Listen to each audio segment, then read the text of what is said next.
Hello dear students. आज के class में हम लोग पार्ट 2 करने वाले हैं लाइट चैप्टर की। इसके पहले मैंने पार्ट 1 डाल दिया है और आप लोग जाके उसको देख लीजिएगा। मैंने सभी चीजें प्रकाश का परावर्तन, समानांतर किरण पुंज और जो है अभिसारी किरण पुंज, अपसारी किरण पुंज और उसके अलावा बहुत सारे टॉपिक्स मैंने बेसिक जानकारी है, जैसे कि न्यूटन ने कणिका सिद्धांत दिया था, हाइगेंस ने तरंग सिद्धांत दिया था, क्वांटम सिद्धांत किसने दिया था, प्रकाश की चाल कितनी होती है किस माध्यम में, ये सभी चीजें मैंने आपको बता दी थी। ठीक है ना। और प्रकाश का जो चाल है उसका ऐसा ही मात्रा मीटर प्रति सेकंड होता है। एक सेकंड में प्रकाश 3 लाख किलोमीटर जाता है, यानी प्रकाश की चाल वायु में 3 गुने 10 के पावर 8 मीटर प्रति सेकंड होती है। ये सभी चीजें मैंने प्रीवियस क्लासेस में करा दी है।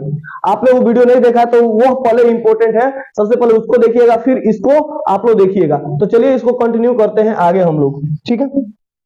हम लोग को अब यहाँ पे पढ़ना है कि 2 पॉइंट आप लोगों को डिस्कस मैं यहाँ पे कर रहा हूं। एक पॉइंट रहेगा कि इन्वर्सन क्या होता है, ठीक है, और सेकंड पॉइंट रहेगा कि लैटरल इन्वर्सन क्या होता है। दो चीजें, इन्वर्सन और लैटरल इन्वर्सन, दो चीजें पर यहाँ पे फोकस करना है। इन्वर्सन को हम लोग अंग्रेजी हिंदी में कहेंगे बी परिवर्तन। इन्वर्सन को हिंदी में कहेंगे बी परिवर्तन। तो सिंपल में समझिएगा कि बी परिवर्तन का मतलब होता है पानी में इमेज बनना। बी परिवर्तन का मतलब होता है पानी में इमेज बनना। और लेटरल माने लेटरल इन्वर्सन यानी पार्श्व बी परिवर्तन का मतलब होता है कि शीशा में प्रतिबिंब बनना। बस दो ही चीज माइंड में फिट करिएगा, आपका सवाल सॉल्व हो जाएगा। अगर कोई पूछता है आपसे कि बताओ बी परिवर्तन क्या है, तो कहिएगा यह वह घटना है जिसमें किसी वस्तु का प्रतिबिंब 180 डिग्री के परित माने क्षैतिज अक्ष के परित 180 डिग्री पर घूम जाता है। जैसे कि हम पानी के सामने खड़े होते हैं तो हमारा प्रतिबिंब उल्टा दिखाई देता है, लगता है कि लकवा ऊपर आ गया और हमारा मुड़ी क्या हो गया है, नीचे हो गया है, तो वो है बी परिवर्तन। लेकिन लेटरल इन्वर्सन यानी पार्श्व बी परिवर्तन का मतलब होता है जब हम शीशे के सामने खड़े होते हैं तो ऐसा हम दायां हाथ उठाते हैं तो हमें बायां हाथ दिखाई देता है और बायां उठाते हैं तो हमें दायां दिखाई देता है। बस लेटरल इन्वर्सन यानी पार्श्व बी परिवर्तन में क्या होता है कि इसमें यह वह घटना है जिसमें किसी वस्तु का प्रति उदग्र, उदग्र का मतलब होता है खड़ा, उदग्र स्तंभ यानी खड़ा यानी उदग्र के परित 180 डिग्री के एंगल पर घूम जाता है। ठीक है, तो मैंने यहाँ पे लिख दिया हुआ है, ध्यान दीजिएगा। तो एक नंबर देखिएगा बी परिवर्तन वह घटना जिसके कारण किसी वस्तु का प्रतिबिंब क्षैतिज अक्ष के परिचय 180 डिग्री के कोण पर घूम जाता है। इसके बाद आप इसको लिखिएगा, यहां तक लिख लेने के बाद ये चीज यहां तक लिख लेने के बाद आप यहां से लिखिएगा वह घटना जिसके कारण किसी वस्तु का प्रतिबिंब क्षैतिज अक्ष के परितः 180 डिग्री के कोण पर घूम जाता है तथा वस्तु का ऊपरी भाग का प्रतिबिंब निचले भाग में तथा निचले भाग का प्रतिबिंब ऊपरी भाग में दिखाई पड़ता है उसे हम कहते हैं बी परिवर्तन। जैसे कि ये पी बना हुआ है ऐसे, तो ये पी हमें कैसा दिखाई देगा, हमें पी ऐसा दिखाई देगा, समझ रहे हो ना। तो ये पी हमें ऐसा दिखाई देगा। जैसे कि ये भी बना हुआ है तो हमें भी कैसा दिखाई देता है, ऐसा दिखाई देता है। ये सब रीजनिंग भी है, आप लोग समझ सकते हैं, उल्टा रीजनिंग समझ लीजिए कि वस्तु को उलट दीजिएगा तो वह है बी परिवर्तन, है ना, बी परिवर्तन। और जब वस्तु दायां भाग और बायां भाग यानी हम लोग अब शीशा में जब देखेंगे तो उसको कहते हैं लेटरल इन्वर्सन यानी पार्श्व बी परिवर्तन। ठीक है ना, तो ये हो गया बी परिवर्तन। ठीक है ना, जैसे कि हम ए लिख रहे हैं तो ये हमें ये अब ए कैसा दिखाई देगा, हमें ऐसा दिखाई देगा, तो ये क्या है, बी परिवर्तन है, समझ रहे हो। तो ये वो घटना है जिसमें यह इसको क्षैतिज बोलते हैं, इस लाइन को क्या बोलते हैं, क्षैतिज। तो क्षैतिज के परितः 180 पर घूम जाएगा। जैसे कि मान लो कि हम यहाँ पे जे लिख रहे हैं तो यह जे अब हमें कैसा दिखाई देगा, यह जे हमें दिखाई देगा, यह जे हमें दिखाई देगा। मान लीजिए कि यह जे ऐसे लिखे हैं तो यह जे हमें दिखाई देगा ऐसे, यह जे हमें कैसे दिखाई देगा, वही चीज हमें यह जे ऐसे बनाए हैं तो ये ऊपर ऐसे रहेगा और ये ऐसे दिखाई देगा। मतलब कि ये देखिए हमेशा ये वाला भाग ये वाले भाग के पास रहेगा, समझ रहे हो, ये वाला भाग ये वाला भाग दोनों पास में रहेगा। ये देखिए ये कोना इसका निकला हुआ है तो ये कोना भी इसका निकला हुआ रहेगा, तो ये है बी परिवर्तन, समझ रहे ना। तो ये बी परिवर्तन समझ में आ गया। अब हम लोग पढ़ते हैं लेटरल बी माने पार्श्व बी परिवर्तन। ठीक है ना, लेटरल इन्वर्सन। तो ये इन्वर्सन हो गया, ये लेटरल इन्वर्सन क्या होता है, इसमें उदग्र स्तंभ, इसको कहते हैं उदग्र रेखा। तो उदग्र स्तंभ के स्तंभ उदग्र अक्ष के परितः 180 डिग्री के एंगल पे क्या होती है, तो घूम जाती है। जैसे हमको पी ऐसे लिखते हैं तो अब पी हमें कैसा लिखना पड़ेगा, ऐसा लिखना पड़ेगा। तो ये उदग्र अक्ष के परितः 180 डिग्री के एंगल पे क्या हो गया है, घूम गया है। जैसे कि हम कहेंगे कि हम ऐसे लिख रहे हैं, तो अब के हमें कैसा दिखाई देगा, ऐसा दिखाई देगा। यानी यह वाला मुंह और यह वाला मुंह दोनों आपस में क्या रहेंगे, दोनों एक दूसरे क्या रहेंगे, तो बराबर रहेंगे। समझ रहे ना। तो ये है आपका लेटरल इन्वर्सन यानी पार्श्व विपरिवर्तन। आई होप आपको ये समझ में आया होगा। तो दो चीजें याद रखनी है, ये रेलवे का एग्जाम में पूछा हुआ था, विपरिवर्तन क्या है और पार्श्व विपरिवर्तन क्या है, तो ये भी मैंने आपको बता दिया। चलिए नेक्स्ट टॉपिक में देखते हैं हम लोग। यहाँ पे मैं आपको बताऊंगा, उसको ध्यान से देखिएगा। दर्पण आप लोग जानते हैं जिसमें वस्तु का प्रतिबिंब बनता है, एक तरफ से कलई किया गया रहता है, उसे हम लोग क्या कहते हैं, तो दर्पण कहते हैं।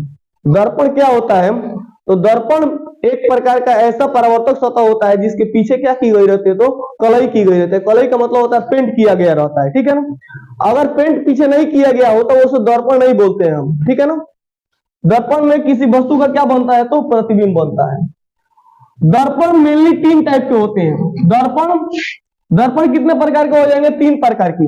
एक होता है समतल दर्पण, दूसरा होता है गोलीय दर्पण और तीसरा होता है परवलयिक दर्पण। तो याद कीजिए, तो दर्पण कितने प्रकार की, तीन प्रकार के, समतल, गोलीय और परवलयिक। समतल, गोलीय और परवलयिक। उसमें भी गोलीय दर्पण आपके दो प्रकार के होते हैं, अवतल और उत्तल। तो मेनली इस चैप्टर में हमें गोलीय दर्पण के बारे में पढ़ना है, ठीक है, गोलीय दर्पण के बारे में पढ़ना है।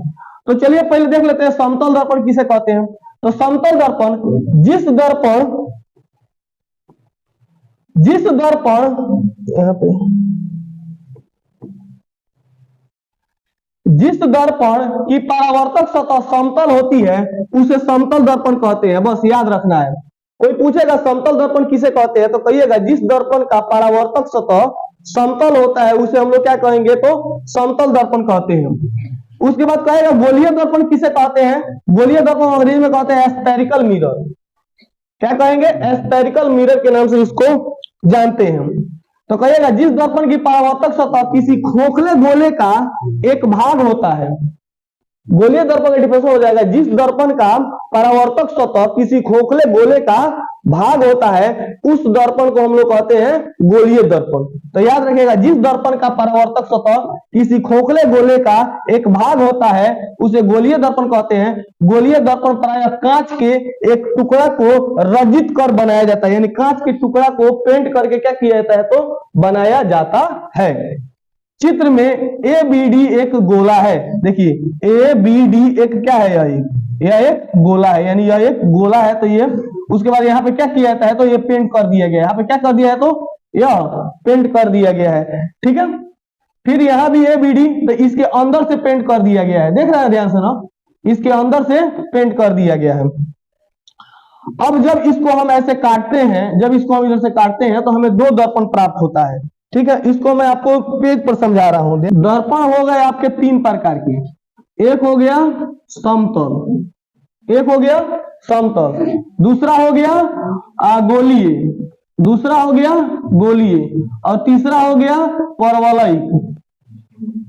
परवलयिक का मतलब जो परवल की तरह दिखाई देता है उसे क्या कहते हैं, तो परवलयिक दर्पण कहेंगे। समतल दर्पण जिसका परावर्तक सतह समतल होता है। गोलीय दर्पण किसी खोखले गोले का भाग होता है ना, उसे हम लोग क्या कहते हैं, तो गोलीय दर्पण कहते हैं। और परवलयिक दर्पण हम लोग को आगे पढ़ना है। गोलीय दर्पण भी कितने प्रकार के हो गए, दो प्रकार के, एक हो गया अवतल, एक हो गया अवतल, दूसरा हो गया उत्तल। और ध्यान दीजिएगा लोग, ये चीजें आपको समझ में आ गई होंगी। अब देखिए, यदि एक गोला है या एक गोला है, तो ये अगर ये गोलीय दर्पण है, तो अगर हम इसके बाहर से ऐसे पेंट कर दे रहे हैं, बाहर से पेंट कर दे रहे हैं, देखना ध्यान से, ये बाहर से पेंट कर रहे हैं और इसको यहाँ पे काट ले रहे हैं, इसको यहाँ से काट ले रहे हैं, तो ये हमें कुछ ऐसा दिखाई देगा, दिखाई दे रहा है, ये हमें कुछ ऐसा दिखाई देगा। तो ये इस दर्पण को हम लोग कहते हैं अवतल दर्पण। कौन दर्पण कहते हैं, अवतल दर्पण। और अगर इसको हम अंदर से पेंट कर देते हैं, अंदर से पेंट कर देते हैं, अंदर से पेंट कर देते हैं, तो ये हमें कुछ ऐसा दिखाई देता है, ऐसा देखिए, ये कुछ हमें ऐसा दिखाई देता है। तो जब अंदर से पेंट करते हैं तो कुछ हमें यह ऐसा दिखाई देता है, तो इसको बोलते हैं हम लोग उत्तल दर्पण। क्या कहते हैं, उत्तल दर्पण। तो पहले दर्पण आप लोग समझ जाइए। अगर मैं कभी फिगर बनाऊंगा तो आपसे पूछूंगा ये कौन दर्पण है, तो देखिएगा अगर बाहर से कलई किया हुआ है, आप परावर्तन हो रहा है अंदर से। अरे सिंपल बात है, बाहर से कलई किया हो रहा है तो परावर्तन किधर से होगा? अंदर से होगा। यहाँ से कोई वस्तु का जाएगा तो इधर तो प्रकाश जा नहीं पाएगा, क्योंकि उधर कलई किया हुआ है, पेंट किया हुआ है, तो रिफ्लेक्ट किधर से होगा? तो इसको हम लोग कहेंगे अवतल दर्पण। इसके इधर से कलई किया हुआ तो रिफ्लेक्शन कहां से होगा? इस साइड से होगा, तो इसको कहेंगे हम लोग क्या? उत्तल दर्पण। समझ रहे हो? तो ये उत्तल दर्पण हो गया और ये अवतल दर्पण हो गया। ध्यान दीजिएगा, एक चीज आपको मैं बता रहा हूं कि इन दोनों में आपको इसको कहते हैं कॉनकेव, और इसको कहते हैं अंग्रेजी में कॉन्वेक्स। अवतल को कहते हैं कॉनकेव मिरर और उत्तल को कहते हैं हम लोग कॉन्वेक्स मिरर। ठीक है ना? तो कॉनकेव मिरर और कॉन्वेक्स मिरर, अवतल को कॉनकेव और अवतल को कॉन्वेक्स मिरर के नाम से जानते हैं। तो चलिए, इसमें बहुत सारे चीज होते हैं, अब हम इसको ध्यान से देख लेते हैं। अवतल दर्पण, तो कहिएगा, ध्यान दीजिएगा, कहिएगा कि जिस दर्पण का परावर्तक सतह धंसा रहता है, अवतल दर्पण में कहिएगा जिस दर्पण का परावर्तक सतह धंसा रहता है। तो देखिए ये जो दर्पण दिखाई दे रहा है, ये है उत्तल, क्योंकि अंदर से कलई किया हुआ है, ना, तो ये है उत्तल। तो ये उभरा हुआ है, देख रहे हैं ना?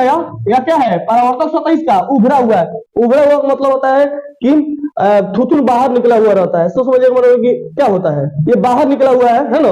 तो देखिए, तो ये बाहर निकला हुआ है ना, जैसे दांत लोगों का निकला रहता है। तो ये उत्तल क्या है? यह है उत्तल दर्पण, क्योंकि ये निकला हुआ है यहाँ पे, देखिए।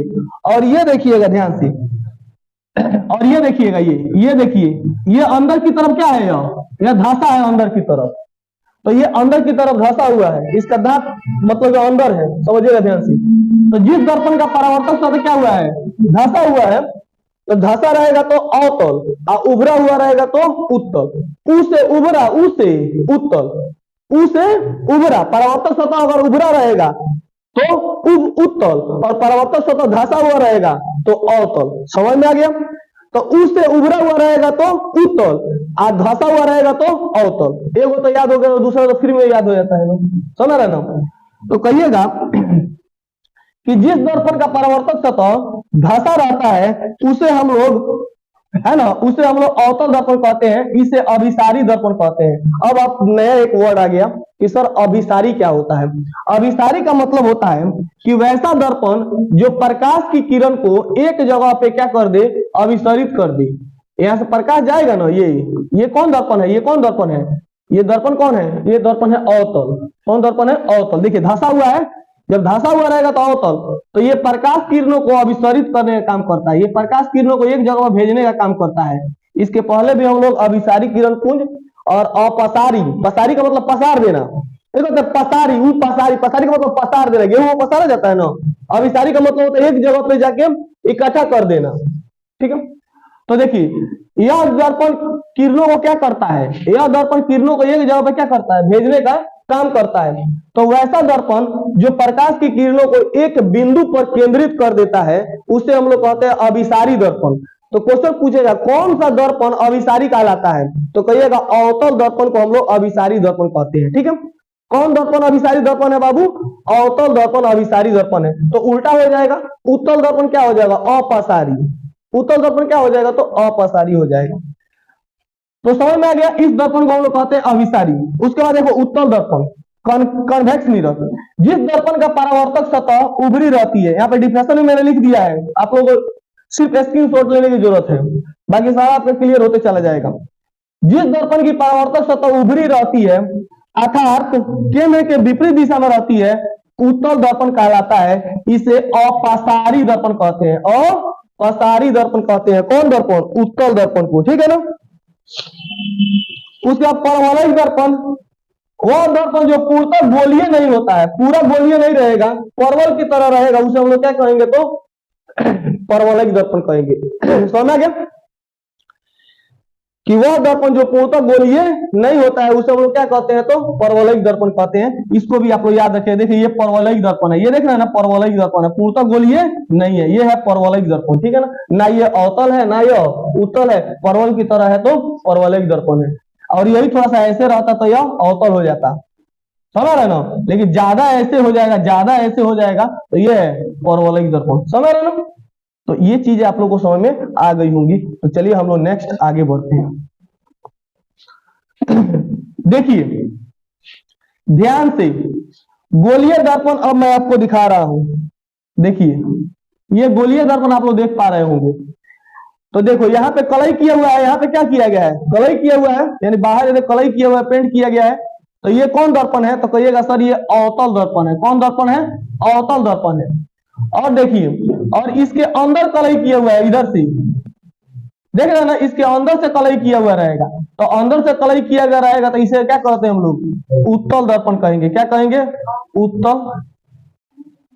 अरे अंदर से किया रहेगा तो उत्तल दर्पण कहेंगे, अंदर से किया गया रहे कलई तो हम लोग कहेंगे उत्तल दर्पण। समझ आ रहा है ना। अच्छा अब दो तीन चीजें समझिएगा ध्यान से। जो ये अवतल दर्पण होता है, मैं जो बोल रहा हूं ब्रह्मास्त्र है, ध्यान देना लोग, बहुत सारी चीजों का कॉम्बिनेशन में बता रहा हूं। एक बार समझ में आ गया तो लाइफ टाइम नहीं भूलिएगा आप लोग।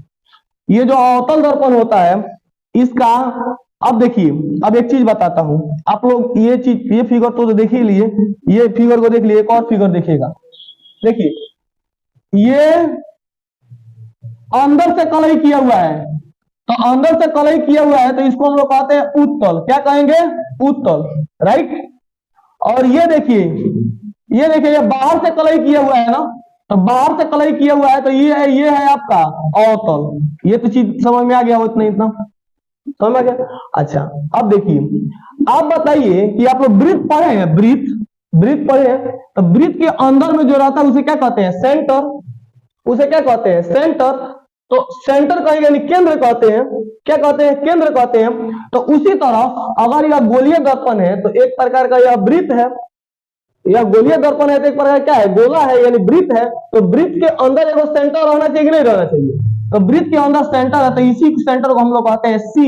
इसको हम लोग कहते हैं वक्रता केंद्र। क्या कहते हैं, वक्रता, इसको हम लोग कहते हैं वक्रता केंद्र,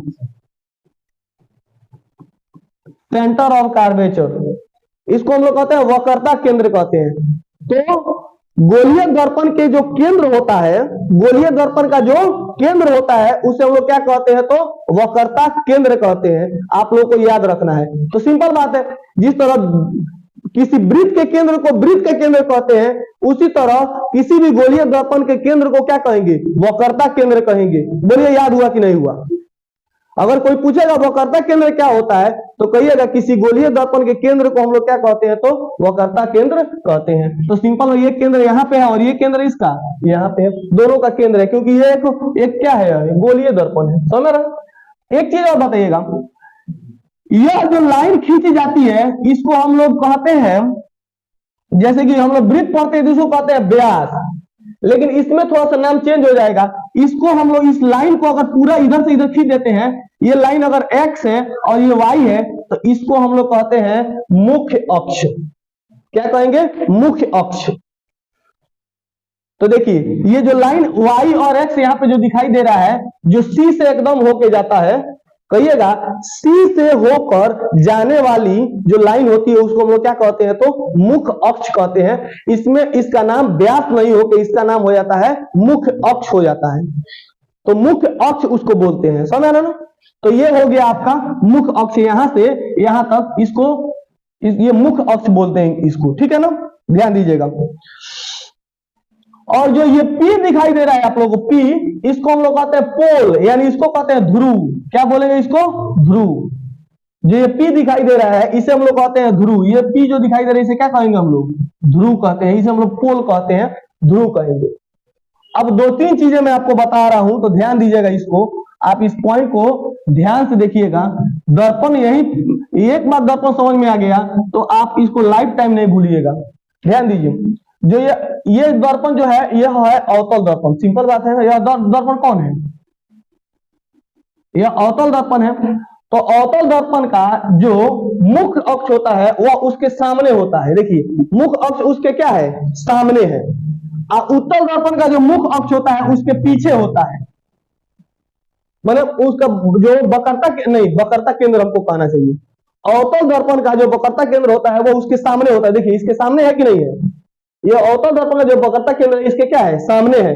लेकिन उत्तल दर्पण का वक्रता केंद्र क्या होता है, उसकी पीछे होता है, उसके पीछे होता है। ये उत्तल दर्पण है, ये उत्तल दर्पण है, प्रतिबिंब तो ये पीछे होगा एक। और यहाँ पे देख लीजिए, ये समझ में नहीं आएगा तो यहाँ से देखिएगा, मैं यहाँ समझा रहा हूँ। ये कौन दर्पण है, अवतल। और यहां से यहाँ पे क्या है, उसका वक्रता केंद्र है। तो इसका वक्रता केंद्र इसके क्या है, जस्ट सामने है। और देखिए यह है आपका कौन दर्पण, यह है आपका उत्तल दर्पण। तो इसका जो वक्रता केंद्र होता है सामने नहीं होकर इसके क्या होता है, तो पीछे होता है। यहाँ पे ना वक्रता केंद्र है, यहाँ ना वक्रता केंद्र है, तो सामने नहीं होकर क्या होता है, क्या पीछे होता है।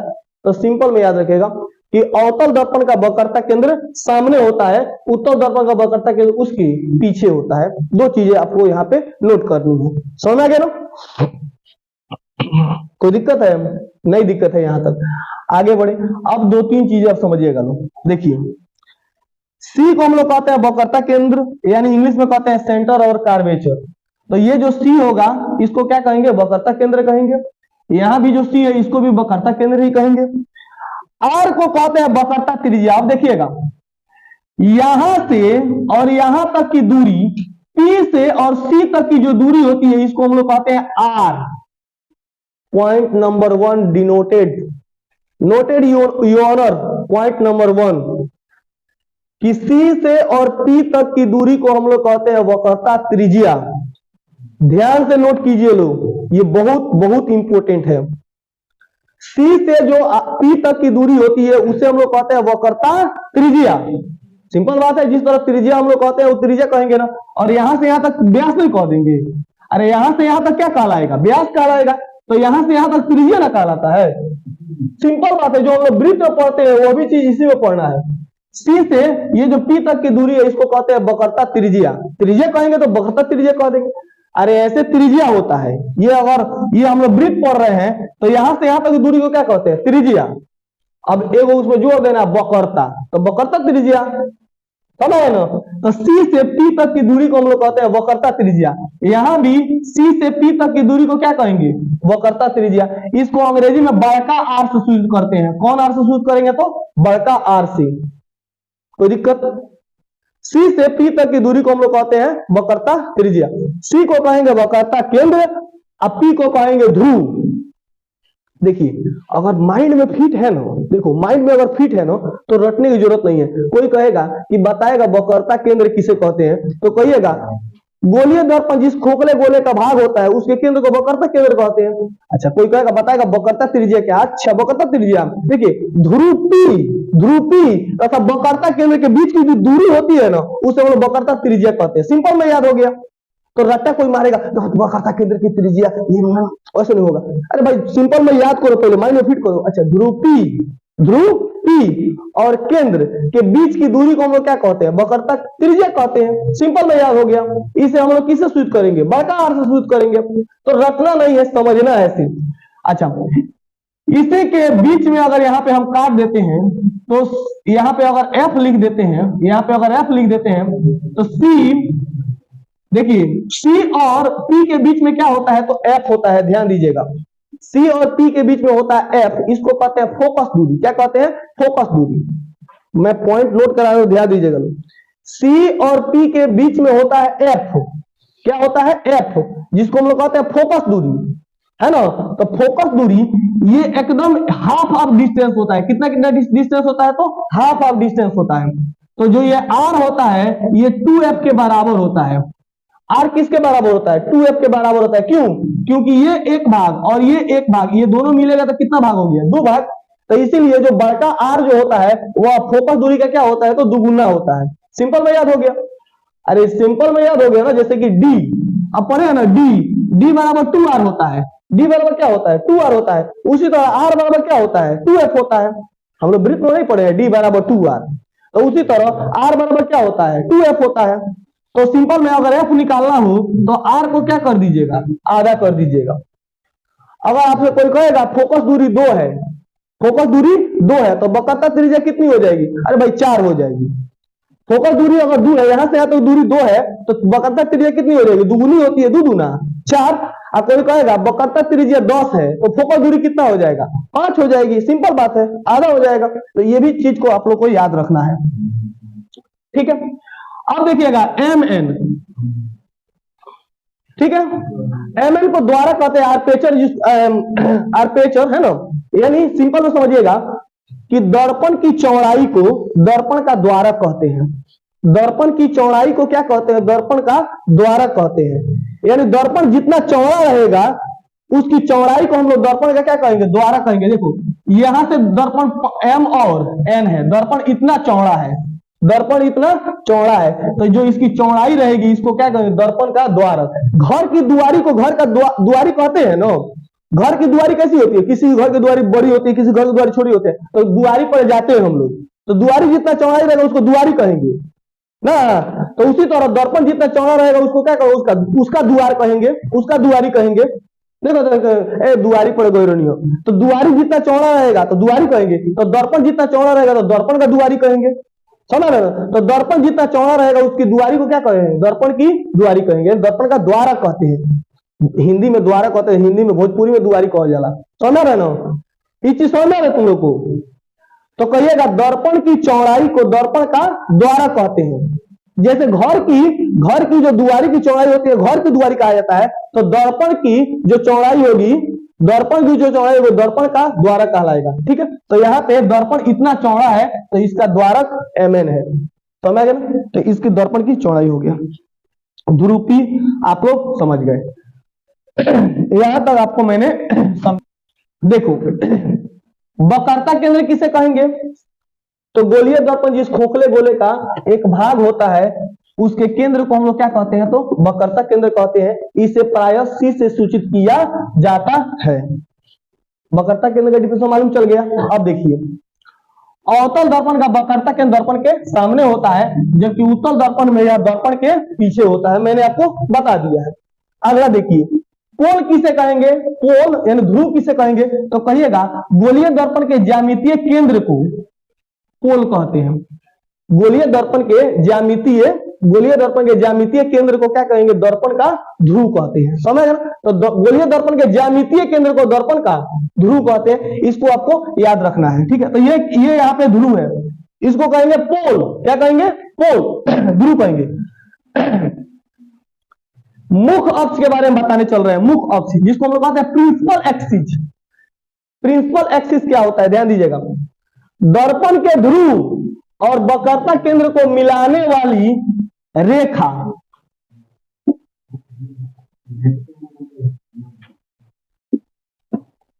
देखिए ध्यान दीजिएगा लोग, मुख अक्ष का डिफरेंस बहुत ज्यादा इंपॉर्टेंट है। मुख अक्ष का डिफरेंस बहुत ज्यादा इंपॉर्टेंट है। मुख अक्ष किसे कहेंगे? मुख अक्ष अंग्रेजी में कहते हैं प्रिंसिपल एक्सिस। दर्पण के ध्रुव और वक्रता केंद्र, देखो दर्पण के ध्रुव और वक्रता केंद्र यही ना है। दर्पण के ध्रुव तथा वक्रता केंद्र को मिलाने वाली रेखा को, दर्पण के ध्रुव मिलाने वाली रेखा को दर्पण का मुख अक्ष या प्रधान अक्ष कहते हैं। याद हो गया? दर्पण के ध्रुव तथा वक्रता केंद्र को मिलाने वाली रेखा को क्या कहेंगे? दर्पण का क्या कहेंगे? मुख अक्ष कहेंगे, यानी प्रधान अक्ष कहेंगे। तो बोलिए तो दर्पण का ध्रुव तथा मुख अक्ष, सॉरी, दर्पण का ध्रुव तथा वक्रता केंद्र को मिलाने वाली रेखा को हम लोग क्या कहेंगे? प्रधान अक्ष या मुख अक्ष कहेंगे। याद हो गया? दर्पण का ध्रुव तथा वक्रता केंद्र को मिलाने वाली रेखा को हम लोग क्या कहेंगे? तो मुख अक्ष कहेंगे। यहाँ पे चित्र में एक्स और वाई ये क्या है? मुख अक्ष है। एक्स और वाई क्या है? मुख अक्ष है। समझ गए ना? चित्र में एक्स और वाई क्या है? मुख अक्ष है। चीजें समझ में आ गई होंगी यहां तक। अब बाकी चीजें आप लोग को याद रखनी है। कैसे? अब कोई कहेगा आपसे कि बताओ कि वक्रता त्रिज्या किसे कहेंगे? अगर कोई कहेगा आपसे कि बताओ वक्रता त्रिज्या किसे कहेंगे, अरे ध्यान देना,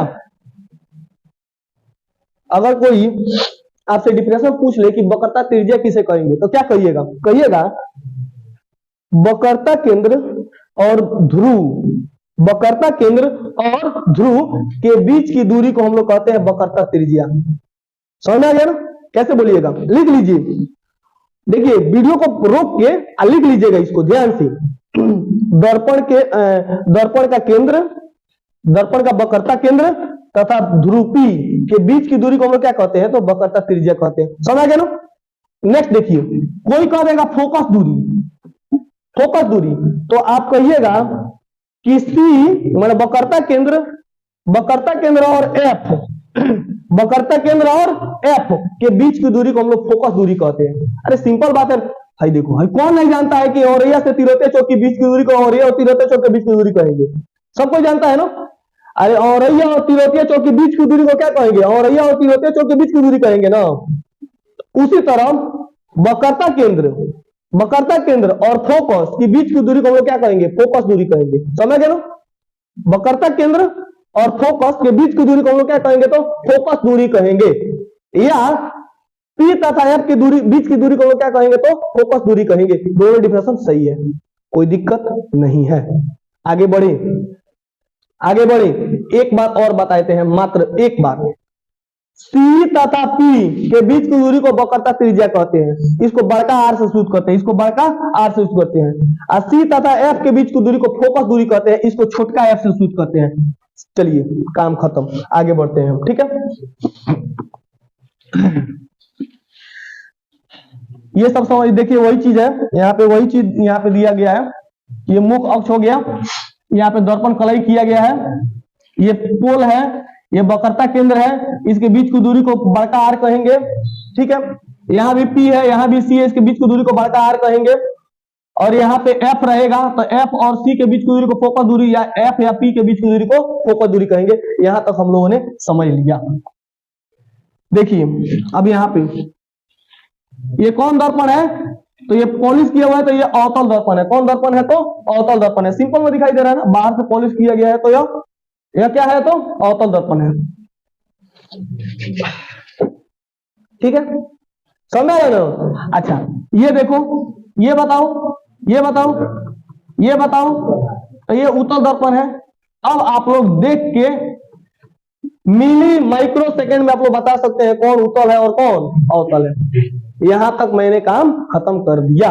चलिए अब आगे चलते हैं। चलिए अब हम लोग पढ़ेंगे प्रतिबिंब निर्माण। ये वीवीआई टॉपिक होता है, वीवीआई टॉपिक जिसको कहते हैं वेरी वेरी इंपॉर्टेंट, प्रतिबिंब निर्माण। अब समझिए, मैंने आपको पिछला क्लास में बताया था कि प्रतिबिंब किसे कहते हैं। बताया था कि किसी बिंदु स्रोत से आ रही प्रकाश की किरणें परावर्तन या अपवर्तन के बाद जिस बिंदु पर मिलती है या मिलती हुई प्रतीत होती है, उसे हम लोग प्रतिबिंब कहते हैं। प्रतिबिंब दो प्रकार के होते हैं। कौन कौन? काल्पनिक प्रतिबिंब और वास्तविक प्रतिबिंब।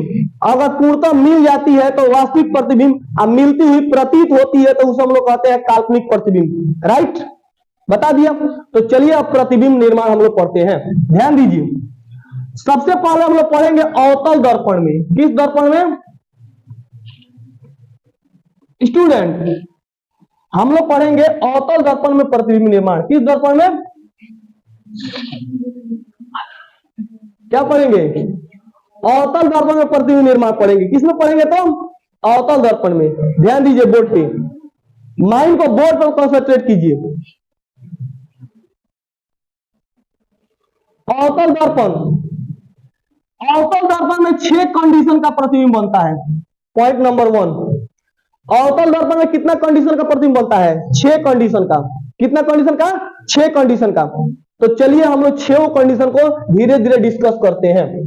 तो चलिए 2-3 पॉइंट पहले देखते हैं ध्यान से।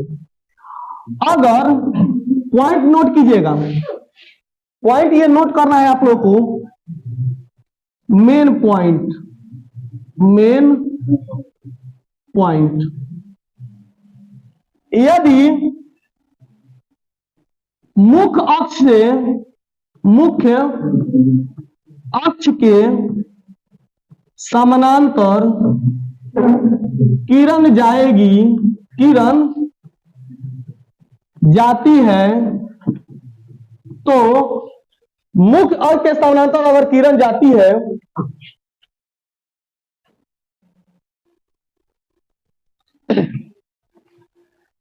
पॉइंट नंबर फर्स्ट नोट कीजिएगा लोग, यदि मुख्य अक्ष के समानांतर किरण जाती है, मुख्य अक्ष के समानांतर अगर किरण जाती है तो एफ यानी फोकस से होकर जाएगी, फोकस से होकर गुजरेगी, गुजरेगी। पॉइंट नंबर 1 नोट कीजिएगा लोग, यदि मुख्य अक्ष के समानांतर किरण जाएगी तो वह किससे होकर गुजरेगी, तो फोकस से। अब इसका उल्टा कर दो, अब इसका उल्टा करो, यदि फोकस से होकर जाएगी, यदि फोकस से होकर किरण जाएगी, किरण यदि फोकस से होकर किरण जाएगी तो मुख्य अक्ष के समानांतर होगी। उल्टा हो गया, मुख्य अक्ष के समानांतर होगी, उल्टा हो गया। अब इसको रट्टा नहीं मारना है, रट्टा नहीं मारना है। मुख्य अक्ष के समानांतर जाएगी तो फोकस से होकर जाएगी, अब फोकस से जाएगी तो मुख्य अक्ष के समानांतर होगी। एक ही बतिया को तो हम 2 बार कह दिए, उलट दिए हैं, ठीक है। एक ही बात को हम क्या कह दिए हैं, 2 बार कह दिए हैं, दोनों को नोट करना है। 3, यदि वक्रता केंद्र से किरण जाएगी, यदि वक्रता केंद्र यानी सी से, वक्रता केंद्र सी से किरण जाएगी, सी से किरण जाएगी तो सी से ही वापस लौटेगी, सी से ही वापस लौटेगी। पॉइंट नंबर 1 बहुत इंपॉर्टेंट है, ध्यान दीजिएगा लोग। कोई दिक्कत, आगे बढ़ते हैं हम आगे बढ़ते हैं, ठीक है। इसको हम तो स्टार्ट करते हैं। 1 नंबर अवतल दर्पण, कितना कंडीशन बनता है अवतल दर्पण में, कितना कंडीशन, 6 कंडीशन। जब वस्तु अनंत पे होती है तो कैसे प्रतिबिंब बनता है, तो मान लो ये अवतल दर्पण है, कौन दर्पण है, अवतल दर्पण है, और वस्तु अनंत पे है, ये आपका सी है और ये क्या है आपका एफ है और ये क्या है आपका पी है। अब वस्तु अनंत पे है, कहां है, दिखाई नहीं दे रही है, तो किरण चलेगी तो किरण चलेगी, बहुत सारी किरणें चलती हैं तो बहुत सारी किरण चलेगी।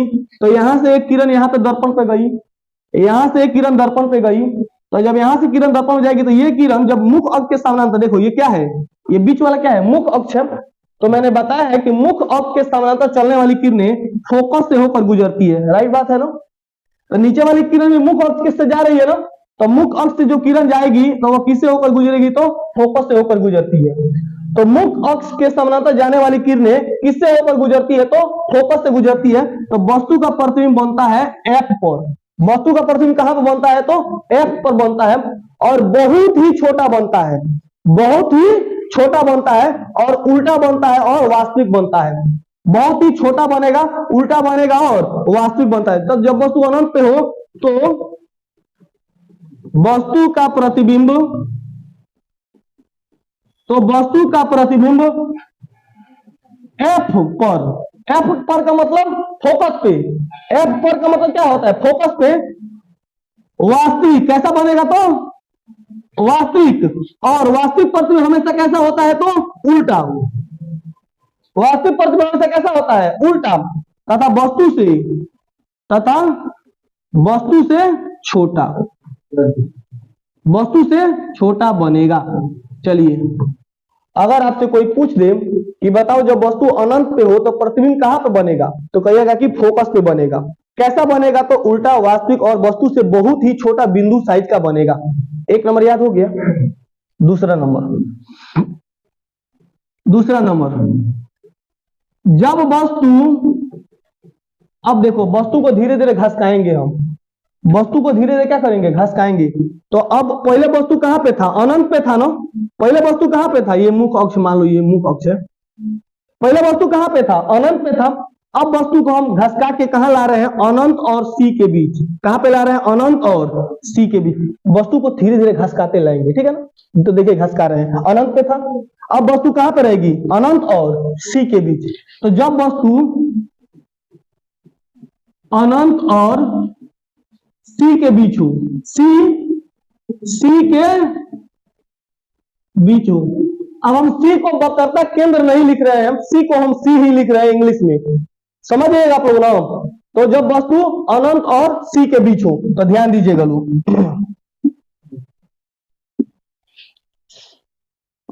देखिए अब ये है अवतल दर्पण, ये क्या है, अवतल दर्पण,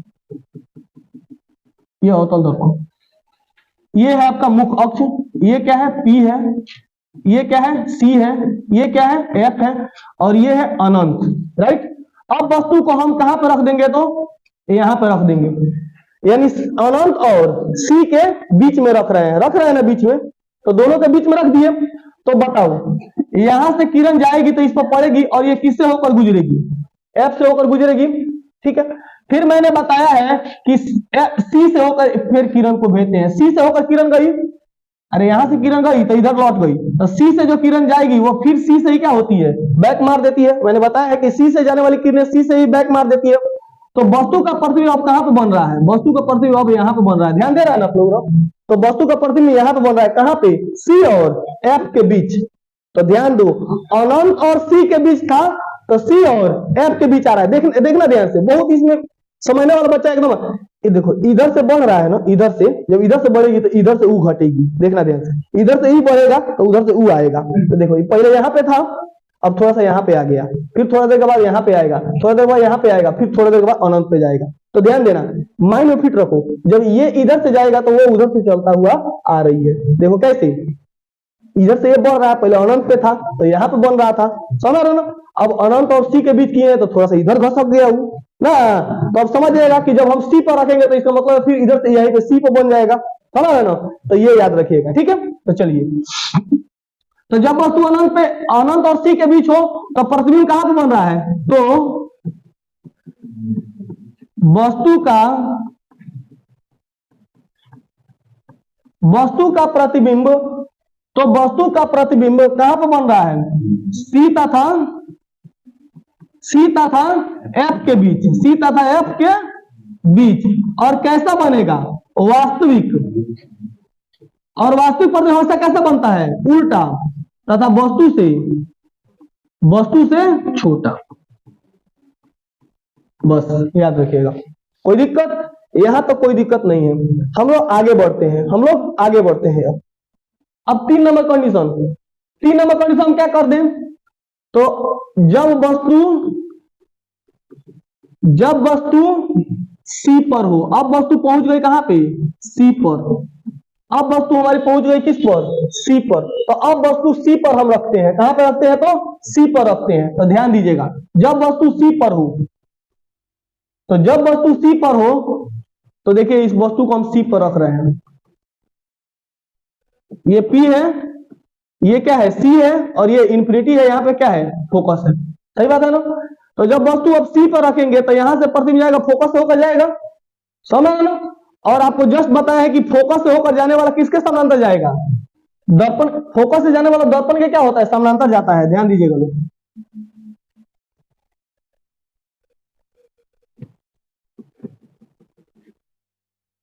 ये P है, ये C है, और ये क्या है, F है, ठीक है। दर्पण के समानांतर जाएगा तो फोकस से, ठीक है। अच्छा, और उसके बाद से ये यहाँ पे C पर वस्तु को रखे हैं, वस्तु कहां पर रखे हैं, C पर रखे हैं। और जब F से जाएगा तो वो किससे होकर गुजरता है, मुख और के समानांतर। अरे F से जाएगा तो मुख और के समानांतर नहीं होता है, तो F से दिया तो मुख और समानांतर नहीं हो गया, इस मुख अक्ष के ये समानांतर हो गया, हो गया। तो देखो, तो यहाँ पर वस्तु का कट रहा है ना, तो वस्तु का प्रतिबिंब सेम टू सेम सी पर ही बनेगा, कहां पर बनेगा, तो सी पर ही बनेगा, कहां पर बनेगा, सी पर ही बनेगा। तो जब वस्तु को सी पर रखेंगे तो वस्तु का प्रतिबिंब कहां पर बनता है, सी पर ही बनता है, लेकिन उलट जाता है, वास्तविक उल्टा था वस्तु के बराबर, वास्तविक उल्टा था वस्तु के बराबर, याद रखिएगा। तो जब वस्तु सी पर हो तो वस्तु का प्रतिबिंब, तो वस्तु का प्रतिबिंब, तो वस्तु का प्रतिबिंब सी पर ही माने सी पर ही बनेगा, सी पर ही बनेगा, सी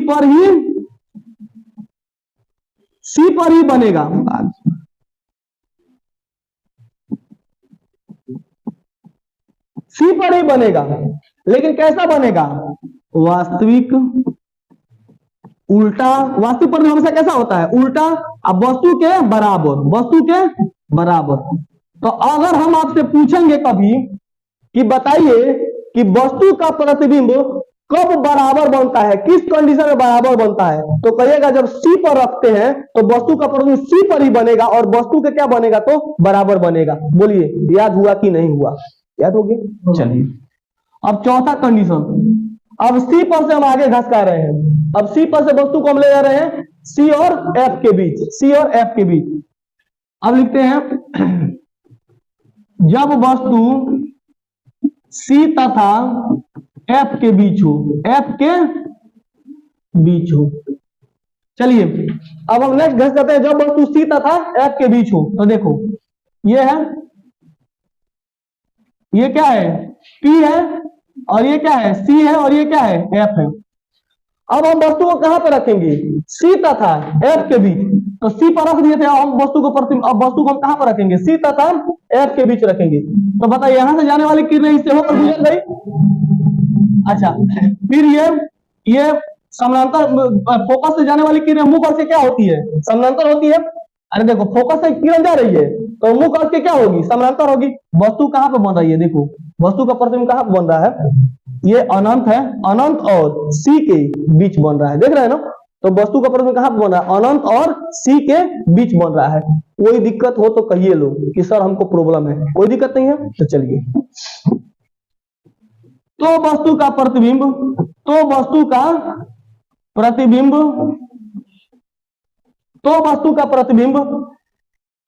सी तथा अनंत के बीच,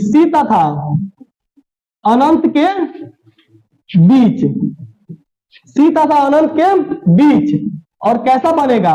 वास्तविक उल्टा। वास्तविक परिभाषा कैसा होता है? उल्टा। वस्तु से बड़ा कि छोटा?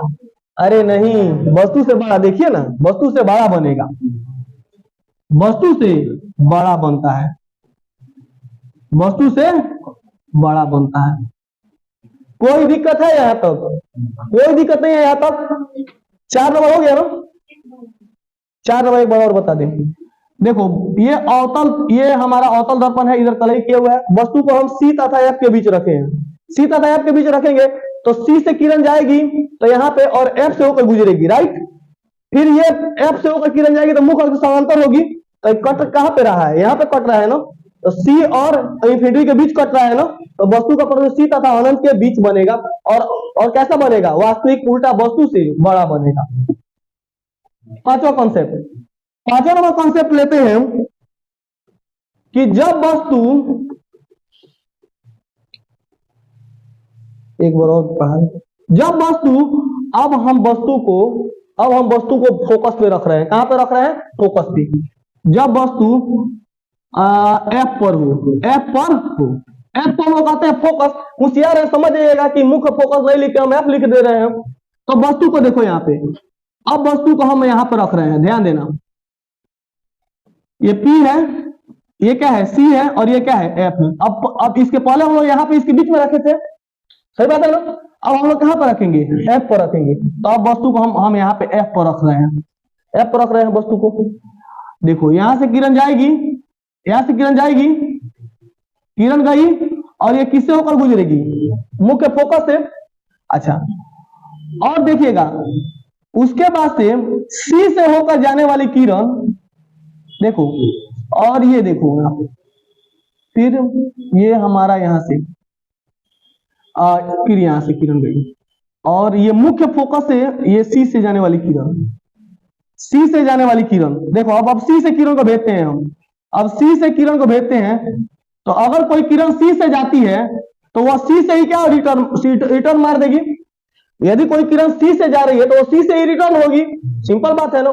मैंने बताया था ना कि सी से जाने वाली किरण सी से रिटर्न मारती है। तो अच्छा कहिएगा सर एक किरण इधर से भेजिए, अरे हम किरण को लाखों तरीका से भेज सकते हैं ना। तो अगर हम सी से किरण को भेजते हैं इधर तो वह सी से ही क्या मारेगी, रिटर्न मारेगी। तो वस्तु का प्रतिबिंब कहां पे बनेगा, अनंत पे बनेगा। कहां पे बनेगा, अनंत पे। सेम टू सेम उसी तरह जब अनंत पे थी तो एफ पर बनता था, राइट। तो एफ पर रहेगी तो अनंत पे बनेगा, उल्टा एक पर एक फ्री।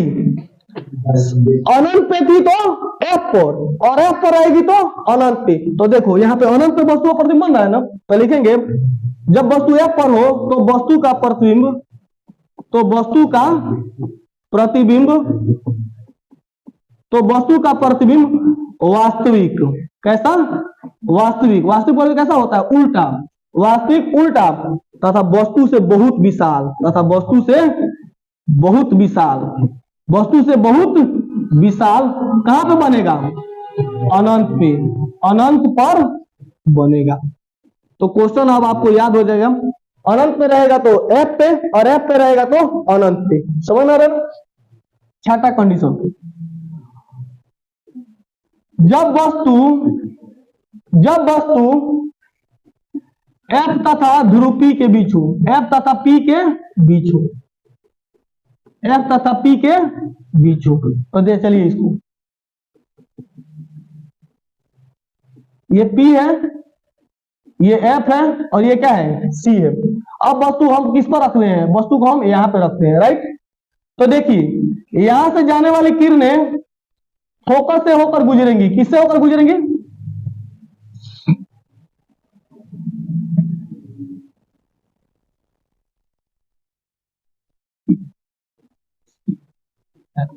यहां पे वस्तु रखेंगे, यहां से जाने वाली किरणें फोकस से होकर गुजरेंगी, लेकिन गुजरेगी नहीं। अब हमें दिखाई देगा कि वस्तु इधर जा रही है, इधर प्रतिबिंब बनेगा। यह फोकस से गुजरेगी, लेकिन इतना ना यह छोटा डिस्टेंस हो जाता है कि यह दिखाई नहीं देता है। अब वस्तु लगेगा कि उधर बन रहा है, तो यहाँ पे फिर उसके बाद से आप काम यहाँ पे सी से जाने वाली किरण, जो किरण सी से जाएगी यहाँ पे, क्या 1 सेकेंड, ये सी से होकर चली गई, यहां पे चली गई। उसके बाद से हम लोग क्या करेंगे, ये किरण,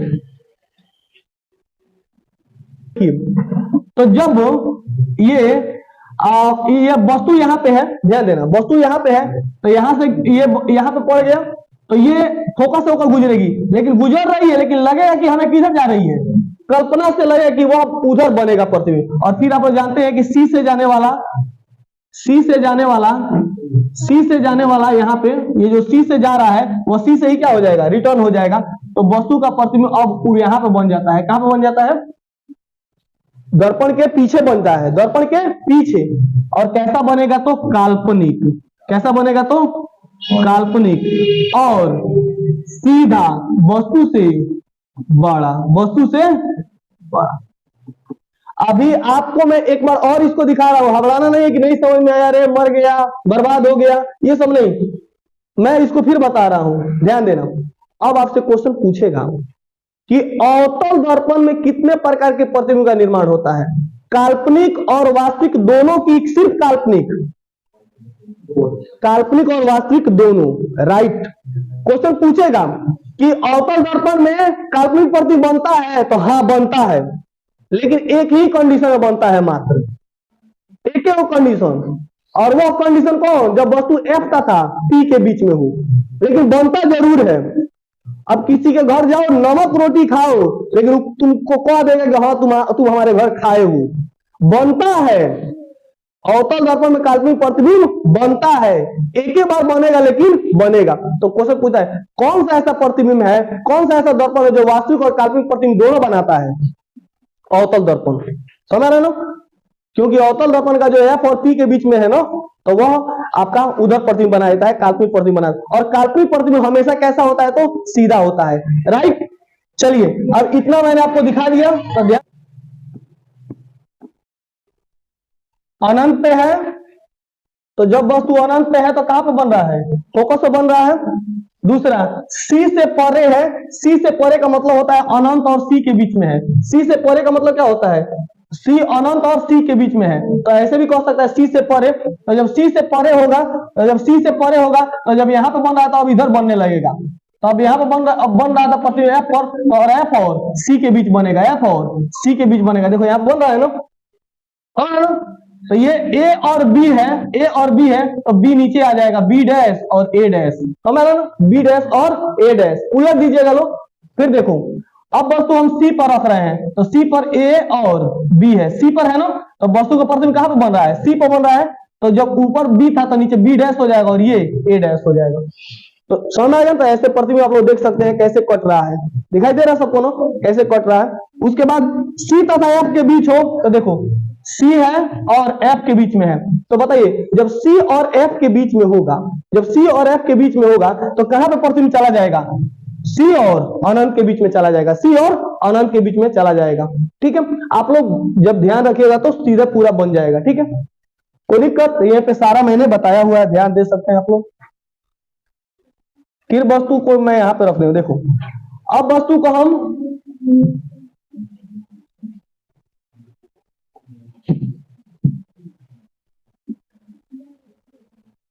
ध्यान दीजिएगा, अब वस्तु को मैं एफ पर रखा, तो जब एफ पर रखा तो कहां पर बनेगा, अनंत बनेगा। देखो एफ पर रखा था मैंने वस्तु को, यहाँ पर मैंने वस्तु को कहां पर रख दिया, एफ पर रख दिया, तो जब एफ पर रख दिया तो कहां पर बना है, अनंत पे बना है ना। और उसके बाद पी तथा एफ के बीच में बन गया। देखो पी तथा एफ के बीच में रखा, वस्तु को यहाँ पर रखा, तो यहाँ से जाने वाली किरणें, यहाँ से जाने वाली किरणें देखो ये यहाँ से गई, लेकिन लगेगा कि इधर जा रही है ना, तो ये दूसरा कंडीशन बनाया हुआ है। तो देखो इधर प्रतिबिंब बन रहा है ना, तो ये प्रतिबिंब यहाँ पे बनेगा सी तथा सी पी तथा एफ के बीच में हो, तो पी तथा एफ के बीच में हो तो वस्तु का प्रतिबिंब इधर बनता है। ये काल्पनिक सीधा तथा वस्तु से बड़ा बनेगा। छठा कंडीशन आप लोग का समझ में आ गया। ठीक है, कोई दिक्कत है यहाँ तक, यहाँ तक कोई दिक्कत नहीं है आप लोगों को। अब मैं एक बार रिकॉर्ड कर रहा हूं, ध्यान दीजिएगा लोग।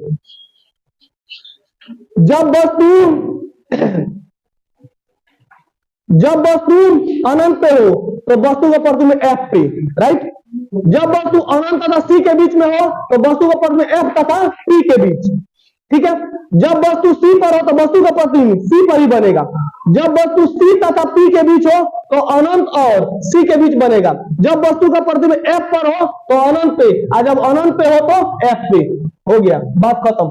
अब हम लोग चलते हैं उत्तल दर्पण में। किसमें चलते हैं हम लोग उत्तल दर्पण में चलते हैं। तो चलिए हम लोग देखते हैं अब नेक्स्ट उत्तल दर्पण।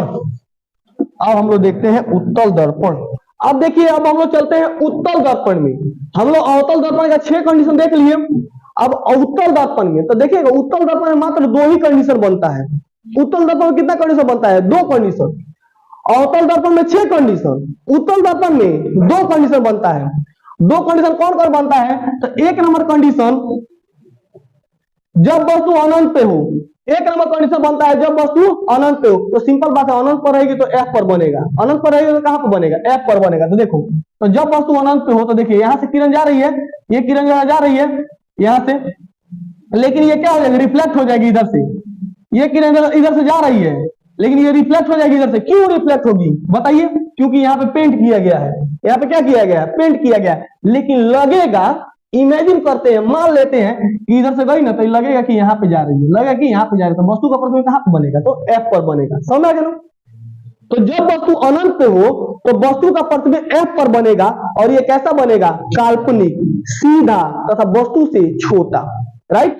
तो यहाँ पे लिख देते हैं, जब वस्तु अनंत पे हो तो कैसा बनेगा, तो काल्पनिक, काल्पनिक सीधा, काल्पनिक सीधा तथा वस्तु से छोटा, वस्तु से बहुत छोटा, वस्तु से बहुत छोटा। तो याद रखिए, तो उत्तल दर्पण का फर्स्ट कंडीशन, जब वस्तु अनंत पे हो, जब वस्तु अनंत पे हो तो वस्तु का प्रतिबिंब काल्पनिक, सीधा तथा वस्तु से छोटा बनेगा। 1 नंबर कंडीशन समझ में आ गया उत्तल दर्पण में। अब दूसरा नंबर, अनंत तथा दर्पण के ध्रुव P के बीच हो। 2 नंबर कंडीशन होता है अनंत तथा दर्पण के ध्रुव P के बीच हो, यानी ये है अनंत और ये है ध्रुव P। अब इधर ना एफ होता है, इधर ना एफ होता है, तो इससे मतलब नहीं है इधर प्रतिबिंब, क्योंकि हम लोग जानते हैं कि उत्तल दर्पण का जो होता है, केंद्र होता है, वह पीछे होता है। तो देखिए, अब वस्तु यहां से किरण गई, यहां से किरण जा रही है, इधर किरण गई ना इधर, तो ये क्या हो जाएगी, इधर से रिफ्लेक्ट हो जाएगी, रिफ्लेक्ट हो गई। अरे यहां से किरण गई तो इधर तो जा नहीं पाएगी, तो ये इधर से डाइवर्ट हो गई, डाइवर्ट हो गई। लेकिन लगेगा कि यह कहां पे जा रही है, तो लगेगा कि यह एफ पर जा रही है, लगेगा कहां पे जा रही है, एफ पर जा रही है, समझ रहे ना। तो फिर और भी सी से जो किरण जाएगी, जो सी से किरण जाती है, तो आप जानते हैं जो सी से किरण जाती है, जो सी से किरण जाती है, जो सी से किरण जाती है, वो सी से ही क्या मार देती है, बैक। तो वस्तु का प्रतिबिंब कहां पे बन जाता है, यहाँ पे बन जाता है। देखो कैसे बताएं, यहाँ पे, ठीक है। देखो ये है मुख्य अक्ष, ये है मुख्य अक्ष, यहाँ पे है सी और यहाँ पे है एफ, और यहाँ पे मान लो कि मैं वस्तु ले लिया और वस्तु अनंत था, वस्तु कहां पे है, अनंत था पी के बीच है, ध्यान देना, अनंत था पी के बीच है। अब अनंत और पी के बीच में वस्तु किस दर्पण में, उत्तल दर्पण में, किस दर्पण में बाबू, उत्तल दर्पण में, उत्तल दर्पण में वस्तु अनंत तथा पी के बीच में हो। तो देखो यहां से किरण गई, यहां से किरण गई तो इधर से जा रही है, लेकिन यह इधर से डाइवर्ट हो जाएगी, डाइवर्ट हो गई, लेकिन लगेगा कि कहां पे बन रहा है प्रतिबिंब, लेकिन यह फोकस से होकर गुजर गई। अच्छा, फिर हम लोग जानते हैं सी से जाने वाली किरणें, ये जो सी से किरण जाएगी, ये जो सी से किरण जाती है, सी से किरण जाएगी, वह सी से ही क्या हो जाएगी, इधर से जाएगी, सी से रिफ्लेक्ट हो जाएगी। यानी कट कहां पे रहा है, यहाँ पे कहीं ना कहीं यहाँ पे कट रहा है ना, ये यहाँ पे कट रहा है, कहीं ना कहीं यहाँ पे कट रहा है, तो वस्तु का प्रतिबिंब यहाँ पे क्या होता है, तो बन जाता है। ठीक है, एक बार और समझिए, एक बार और समझो, समझ में आना चाहिए, ध्यान देना। ये है, ये P है और यहाँ पे C है और यहाँ पे F है, यहाँ पे वस्तु रख दिए, किरण इधर से गई, इधर से रिफ्लेक्ट मार दी, लेकिन लगेगा कि ये किससे होकर जा रही है, F से होकर जा रही है। फिर ये वस्तु है, फिर हम C से भेज रहे हैं किरण को, तो C से किरण को भेज रहे हैं, यहाँ पे वस्तु का प्रतिबिंब कहाँ बन रहा है, यहाँ पे बन रहा है, देख रहे हैं ना, वस्तु का प्रतिबिंब यहाँ पे कट रहा है ना।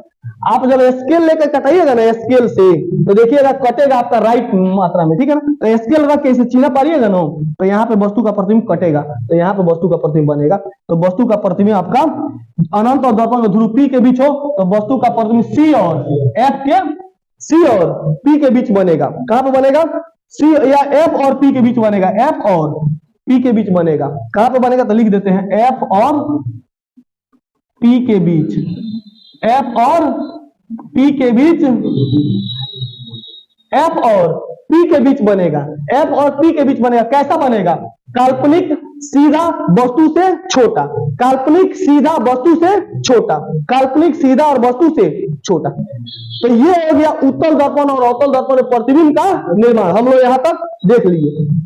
ध्यान दीजिएगा लोग, आपसे ज्यादा पूछेगा अवतल दर्पण में, क्योंकि उत्तल दर्पण में पूछता नहीं है, अवतल दर्पण में ज्यादा पूछेगा आपसे, और उत्तल दर्पण में पूछना हो तो यही पूछेगा कि क्या होता है जब उत्तल दर्पण में वस्तु अनंत पे होती है, तो फोकस से बनता है, और कैसा बनेगा, काल्पनिक सीधा तथा वस्तु से बहुत ही छोटा। बात खत्म।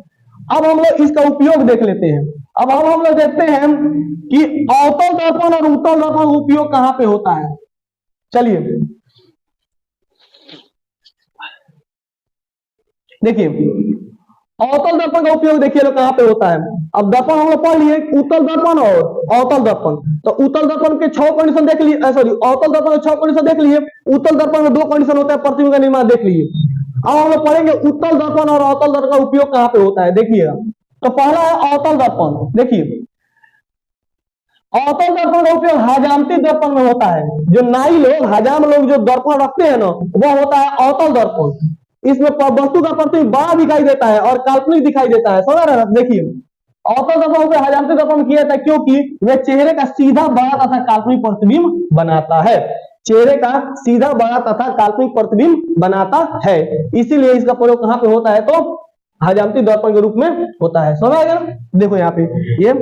अच्छा, दूसरा अवतल दर्पण का उपयोग डॉक्टर द्वारा होता है। डॉक्टर नाक कान गले की जांच में, कहां पे, नाक कान गले की जांच। तो नाक कान गले की जांच में डॉक्टर कौन दर्पण का उपयोग करता है, तो अवतल दर्पण का उपयोग करता है। कोई दिक्कत, ठीक है। अगला देखिए, नेक्स्ट। अच्छा, अवतल दर्पण हजामती दर्पण में और रोगियों के नाक कान गले की जांच में 2 जगह प्रयोग किया जाता है। नेक्स्ट, रोगियों के कान नाक गले के जांच में बड़े बड़े अवतल दर्पण का उपयोग सोलर कुकर में किया जाता है। तो सोलर कुकर में कौन दर्पण का उपयोग किया जाता है? अवतल दर्पण का। सोलर कुकर में कौन दर्पण का? अवतल दर्पण का। क्यों? क्योंकि अवतल दर्पण पे जब किरण प्रकाश की पड़ती है तो वह उसे एक बिंदु पर क्या कर देता है? केंद्रित कर देता है। आप लोग बचपन में देखे हुआ कागज को हम लोग एस्टीमेट में एगो मिलता था जलाने वाला, तो कागज जलने लगता था। काहे कि जब प्रकाश उसको पड़ता था ना तो उसे एक बिंदु पर कर देता था, तो जब एक बिंदु पर फोकस कर देता था तो जिंदगी का वसूल है कि जब आप एक बिंदु पर एकत्रित कर दिएगा तो वह चीज एकदम क्या होता है, तो वह माइंड में डाइवर्ट हो जाता है, यानी समझ में आ जाता है। तो उसी तरह वह कागज क्या होता था, तो जलने लगता था, समझ रहे हो, जलने लगता था। तो एक बिंदु पर क्या कर देता है, तो केंद्रित कर देता है। तो जब एक बिंदु पर केंद्रित कर देगा तो इसीलिए इसे हम लोग सोलर कुकर में प्रयोग करते हैं। इसे भोजन को गर्म कर सकते हैं, खाना बना सकते हैं। ठीक है, चलिए। अवतल दर्पण का उपयोग है सर्च लाइट में। कहां पे? सर्च लाइट में। क्वेश्चन पूछेगा सर्च लाइट में किसका उपयोग करते हैं, तो सर्च लाइट का मतलब टॉर्च में। सर्च लाइट का मतलब टॉर्च में, टॉर्च में है ना। क्यों? टॉर्च में जब जलाते हैं तो फोकस दूर तक जाता है। क्यों? एक बिंदु पर ऐसे फोकस करके जाता है। ठीक है ना, सर्च लाइट में। अच्छा, गाड़ियों के अग्र दीपों में देखियो, गाड़ियों के अग्र दीपों का मतलब होता है कि गाड़ी जितना होता है ना उसमें हेडलाइट जो होता है ना, हेडलाइट, उसमें अवतल दर्पण का उपयोग किया जाता है। लेकिन साइड मिरर में उत्तल दर्पण का, कंफ्यूज नहीं होना है। गाड़ी के अग्र दीप में, गाड़ी के अग्र दीप में अवतल दर्पण, लेकिन साइड मिरर में उत्तल दर्पण। तो कोई क्वेश्चन पूछेगा कि अवतल दर्पण का उपयोग गाड़ी में कहां पे होता है, तो गाड़ी में दो जगह पे होता है। सॉरी, अवतल दर्पण का उपयोग गाड़ी में होता है लेकिन इसी में होता है, अग्र दीप में होता है, और उत्तल दर्पण का उपयोग साइड मिरर में रूप में होता है। ठीक है ना, तो ये कंफ्यूज नहीं होना है। कोई क्वेश्चन पूछेगा साइड मिरर तो उत्तल, अग्रदीप तो अवतल। ठीक है ना, अग्रदीप में माने हेडलाइट में कौन चीज? अवतल। अच्छा, टॉर्च में, टेबल लैंप में, इस सब में किसका प्रयोग किया जाता है, तो ये सब अवतल दर्पण का उपयोग किया जाता है। कोई दिक्कत यहां तक नहीं है। तो अवतल दर्पण का उपयोग कहां पे, तो हजामती दर्पण में, रोगियों के नाक कान गले की जांच में डॉक्टर करता है। बड़े बड़े अवतल दर्पण को सोलर कुकर में किया जाता है क्योंकि सूर्य से आने वाली प्रकाश की समानांतर किरणें उन किरणों के साथ ऊष्मा बना देती है। उसके बाद अवतल दर्पण सर्च लाइट में, गाड़ियों के अग्र दीपों में और टॉर्च टेबल इत्यादि में किया जाता है। ये चलो उत्तल दर्पण का कुछ ज्यादा उपयोग नहीं है, दो उपयोग है। उत्तल दर्पण का दो उपयोग देख लीजिए। सड़क या गली के स्ट्रीट लाइट में, स्ट्रीट लाइट का मतलब क्या होता है कि किरणों को फैलाने में, मतलब देखते हैं ना वेपर लाइट में खूब दूर दूर तक दिखाई दे, तो वहां पे किस दर्पण का उपयोग किया जाता है? उत्तल दर्पण का। क्योंकि उत्तल दर्पण पसार देता है, क्या करता है? किरणों को पसार देता है। साइड मिरर के रूप में, साइड मिरर के रूप में, साइड मिरर को हम लोग कहते हैं हिंदी में पश्च दृश्य। क्या कहते हैं? पश्च दृश्य। तो याद रखिएगा, पश्च दृश्य चाहे side mirror, side mirror English में, पश्च दृश्य हिंदी में। तो पश्च दृश्य में किस दर्पण का उपयोग करते हैं? तो उत्तल दर्पण का। तो यहाँ पे उत्तल दर्पण और अवतल दर्पण का उपयोग भी यहाँ पे हमने समाप्त किया। तो याद रखना है, उत्तल दर्पण का उपयोग साइड मिरर में और यानी पथ दीप में, और गली के ये स्ट्रीट लाइट के रूप में, स्ट्रीट में गली होता है, गली में प्रकाश के लिए इसका उपयोग करते हैं। अवतल दर्पण में कंफ्यूज नहीं होना है, हेडलाइट में अवतल दर्पण, साइड मिरर में उत्तल दर्पण। चलिए नेक्स्ट मिलते हैं नेक्स्ट वीडियो में हम लोग नेक्स्ट क्लास में। Thank you very much.